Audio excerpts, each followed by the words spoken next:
एकं भागवतं शास्त्रं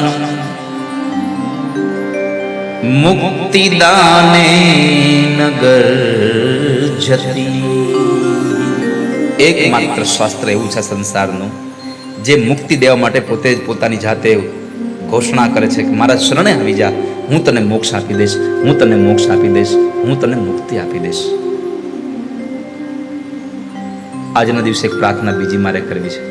તમે ગમે તે સંપ્રદાયમાં બિલીવ કરતા હો, આપને પ્રણામ છે મારા, પણ જ્યારે મોક્ષની વાત આવે અને કોઈના મૃત્યુ પાછળ જ્યારે કથા બેસાડવાની વાત આવે તો પ્રાર્થના એટલી છે, ભાગવત સિવાય કોઈ ગ્રંથ ન લેશો.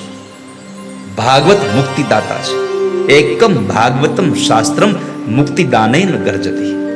એકમાત્ર ભાગવત ગ્રંથ એવો છે જે તમને મોક્ષ અપાવી શકે છે. અરે મરેલાને મોક્ષ અપાવી શકે છે તો તમે કલ્પના કરો, મરેલા માણસને જો મોક્ષ અપાવતું હોય તો આપણે તો સદેહ કથામાં બેઠા છીએ, આપણને કેમ મોક્ષ ન મળ્યા કથાથી? આપણે શરીર સાથે કથામાં બેઠા છીએ, મળી જ જાય મોક્ષ, સંશય જ નથી એમાં. પણ આ કથા સાંભળવી જરૂરી છે. જેણે જેણે કથા નથી સાંભળી એનો જન્મારો વ્યર્થ ગયો છે. જીન હરિ કથા સુની નહીં કાના. રામચરિત માનસ કહે છે, જેણે ભગવાનની કથા ન સાંભળી હોય એનો જન્મ વ્યર્થ ગયો છે. જીન હરિ કથા સુની નહીં કાના, શ્રવણ રંધ્ર અરુભવન સમાન. આ કાન એ કાન નથી, સાપને રહેવા માટેનું દર છે જો જેણે કથા ન સાંભળી હોય તો. અને ભગવાન વ્યાસ લખે, આ જન્મ માત્રમપિયેન શઠેન કિંચી